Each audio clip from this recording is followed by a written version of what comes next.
affaire Pierre Robert les révélations accablantes du Corbeau bu ñu sukkandikoo ci Libération mi ngi xam ne ni mbir mi nga xam ne moo dox ci mbirum Pierre Robert daan nay basculer avec une dénonciation anonyme adressée le 6 août 2024 à l'ambassade de France au Sénégal. Auteur bi nga xam nag daal mi ngi identifié wu ci comme turu IG daan nay affirmer avoir été le partenaire sexuel de Pierre Robert daal di accusé nag daal koo kii daf ko wàllu feebar bi ñuy wax la VIH/SIDA ci ab rapport boo xam ne ko doon amal te protéger wul. Organisé dans le cadre de partous dans sa villa de Saly maanaam kon dañ doon amal ab partous maanaam sëy boo xam ni ñu ko doon def ci seen biir groupe lañ mbooloo maanaam du kenn nit du ñaar nit ñett lay commencé jëm kaw loolu mooy partous pour yéen ñu ko xamul.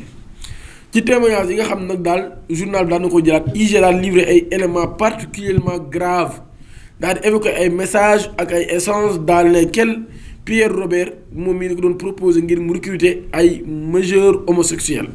maanaam mu recruter ay góor jigéen mais aussi d'enrôler des enfants âgés de 7 à 13 ans ci loolu yi nag daal ñu bëggoon leen exploiter ci ab soirée privée bu ñu doon organiser bu ñu sukkandikoo ci révélation yi nga xam ne day victimes yi daan nañ ko koy def. loolu na ciblé principalement ay taalibe loolu nag mu leen doon choisir ci vulnérabilité bi nga xam ni am nañ ko ñoom taalibe yi ay déclaration la yoo xam ne daan nay renforcer dossier bi nga xam ne jamono ji ab dossier bu explosif la waaye daal di contribuer à accélérer les investigations d'abord ouvertes au Sénégal avant d'être transmis au parquet de Paris en raison de l'ampleur et de la dimension internationale des faits complets le quotidien d'information mi ngi noonu. ba tey dama ko waxee woon mbirum Pape Cheikh Diallo am na ab citoyen français boo xam ne brigade de Kër Massar brigade de recherche bu Kër Massar daan na koy jàpp. Un étranger figure parmi les 3 suspects arrêtés samedi dernier par la brigade de recherche de Kër Massar ci cadre exécution d'une délégation judiciaire bi concerné mbirum Pape Cheikh Diallo Djiby Dramé bu ñu sukkandikoo ci information exclusive yu Seneweb kooku ab ressortissant français la koo xam ñu ngi ko interpellé ca Dakar. ba tey ci même affaire boobee Seneweb daan nay annoncé nag daal arrestation commerçant bi nga xam ne waxoon naa ko ci début bi muy IM Seck Ibrahima Majib Seck daan nañ ko jàppee kon ci Saly ginnaaw bi ñaari ko indi ci Ndakaaru mu nekk nag mbir moo xam ne kon mbir mu doy waar loolu. génn àdduna Abdoulaye Ba le procureur de la République dina def ab déclaration bu ñu sukkandikoo ci Les Échos le procureur de la République père le tribunal de grande instance hors classe de Dakar. dina amal mardi jàkkaarloo ak presse bi ci menu bi nag dina ci bokk enquête relative aux manifestations à l'ICAD et la mort de l'étudiant Abdoulaye Ba Ibrahima Ndoye moom mi nekk daal devant la désinformation tout azimut et attaqué de toute part a décidé de livrer sa part de vérité maanaam kon moom mi nga xam ne di boobu ba léegi ñu ngi koy attaqué ci communiqué bi nga xam ne def na ko moom mi nag daal dafa bëgg a génne li nga xam ne moo di part de vérité am amal ab point de presse mardi bi daal di leeral mbir mi nag ca dëgg-dëgg nan la demee kon ñi ngi xaar Ibrahima Ndoye ci point de presse bi nga xam ni war na koo def mu nekk ab point de presse boo xam ni ñu ngi koy xaar bu baax a baax. ab incendie ab tàkk-tàkk ak lakk moom moo am lundi 16 février ci immeuble bu ministre des finances et du budget du Sénégal. ci centre ville bu Dakar information la boo xam nag ginnaaw ba daal nañ koy yëgal sapeur pompier ñu daal di ñëw daal di intervenir ci nu mu gën a gaawee ngir nag daal di fay lakk ga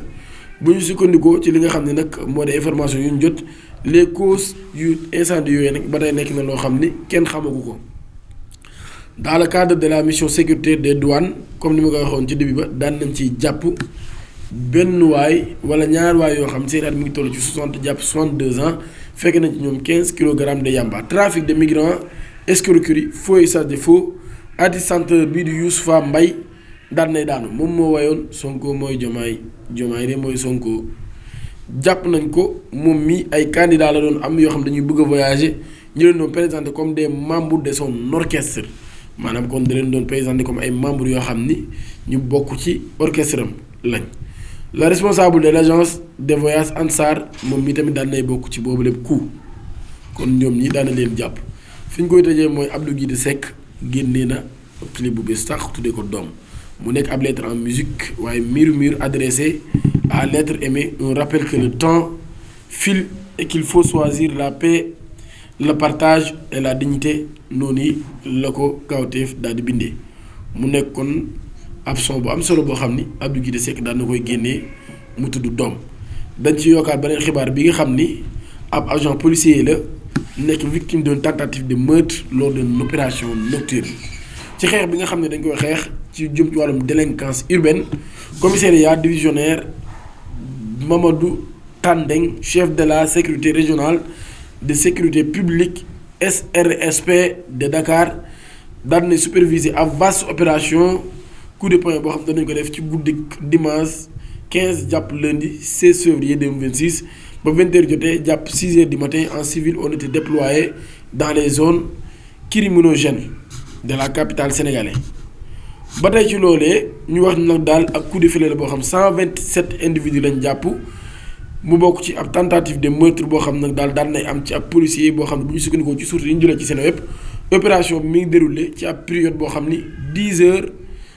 période de 10 heures daal di mobiliser kon ab important effectif policier ñu daal koy déployer kon ci ab stratégiquement dans les inspecteurs identifiés comme foyer de criminalité les forces de l'ordre nag daan nañu retisser méthodiquement ces zones à risque permettant l'interpellation d'un nombre significatif de contrevenants ci 127 personnes yi nga xam ne daan nañ leen jàpp 72 yi daan nañ leen jàpp ci vérification d'identité 20 individus nag ñaa leen arrêté ngir ivresse maanaam mandi ivresse publique manifeste 3 personnes ont été interpellées pour nécessité d'enquête arrestation bi nga xam ne nag moo gën a marqué ñëpp muy opération bi concerne ab individu boo xam ne dañu koo jàpp ngir tentative de meurtre d'un agent dans l'exercice de ses fonctions maanaam dafa bëggoon a rey kon ab policier les forces de l'ordre nag daal ba tey ñoom ñi daan nañu procéder à l'arrestation de 4 personnes ngir rébellion vol en réunion et entrave à une action policière témoignant de la violence de certaines confrontations survenues au cours de la nuit. ba tey ci loolu kon nag daal di wane criminalité kon boo xam ne am na ci dëkk bi waaye ñoom forces de l'ordre yi ñu waral ci ab taxawaay bu am solo ngir xeex boobule mbir. cagnotte bi nga xam ne doon nañ ko amal defal ko Abdoulaye Ba mu waroon toll ci 40 millions nekk ab initiative boo xam ne bu am solo la ñu defoon ko ngir jàppale ko ci ab somme boo xam ni waroon nañu ko jàppale ak njabootam. loolu yi bu ñu sukkandikoo démb ci xibaar yi xam daan nañ koy jot 15 février cagnotte ba day daan nañ mujjee àgg ba 32 millions de francs CFA ci lu toll ci ñaari fan képp 32 millions 205 mille 765 francs CFA ci ñeenti fan loolu yi la ñu récolté. journal di fàttali nag daal l'initiative bi ñu ngi ko lancé woon le mardi 10 février et que les dons sont recueillis sur la plateforme Kopar Express à travers cette action les initiateurs daan nañuy woote ngir nag daal ñu daal koy jàppale bu baax a baax ki nga xam ne moo di Abdoulaye Ba jàppale ak njabootam ci loolu yi daan nañ fay dajale kon lu toll ci 32 millions 700 et quelques mille. mi ngi noonu dañaa ngeen abonné suñu chaîne activé cloche notification bi aimé vidéo bi ngir dara bañ leen raw jërë ngeen jëf.